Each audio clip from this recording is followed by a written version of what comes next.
how do you feel about going into real estate with a friend that you trust? It could be somebody you've known for years, or just a partner that maybe is already in the business and is trying to give you a helping hand to get in the business. What are some upsides about buying real estate with another person? Okay. And what are some of the downsides as well? Okay. So anytime you add a person, you're adding complexity, Okay, even when it's a spouse, of course, because right, there's two people that think they have an opinion about the process, the endeavor, what the objective should be. So the best of all worlds is to line out the responsibilities in advance of any purchase, or actually before you even start looking, because that way you'll know if you're on an even keel and going in the right direction, hmm, because there's always going to be responsibility centers, right? Real estate, as I've often said, does not run itself. And it doesn't mean you as the owners have to manage it, but you as the owners have to be on the same page in terms of what you anticipate or what you expect of the investment.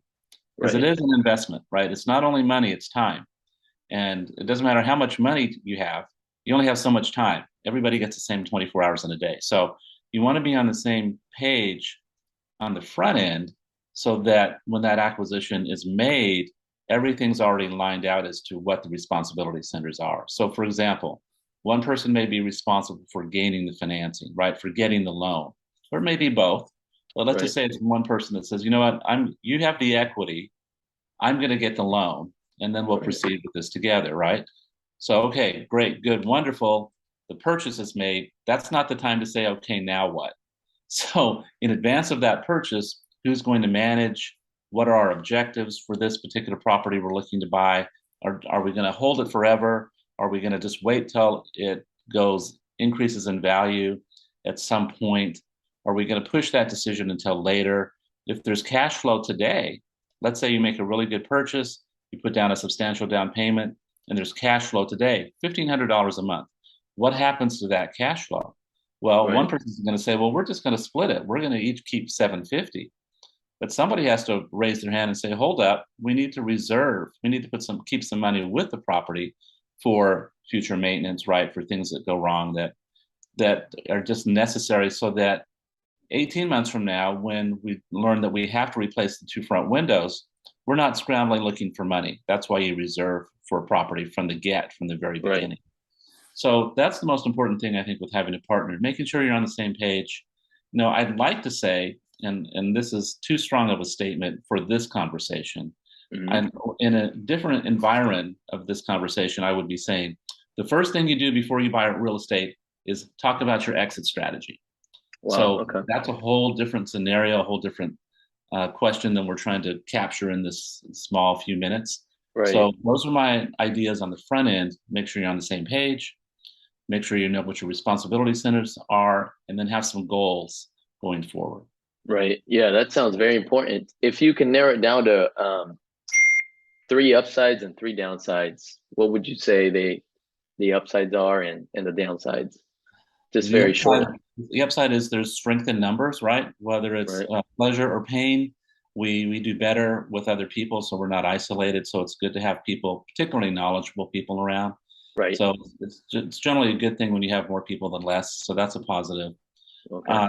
More than one person means that there's more than one person looking at the deal, meaning Mm, it's good to have eyes on. It's always good to have a second pair of eyes on because any one person doesn't see everything, right? And right.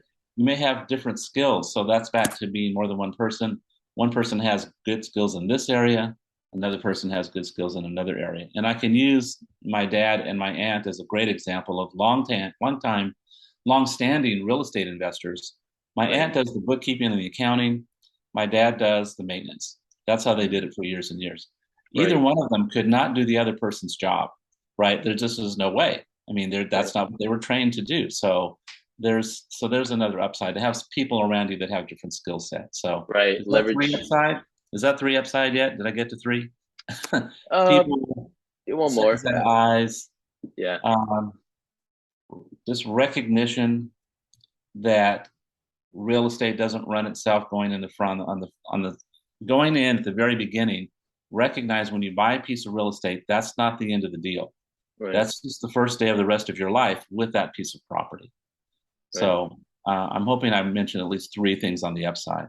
On Yep. the downside, people change over time Hmm. and people's objectives change over time. So you may go into the deal with the exact same objectives, but then there's a life event that happens with one person Right. and they want to sell. Well, in real estate, if one person owner wants to sell, the other person can't keep them in the deal.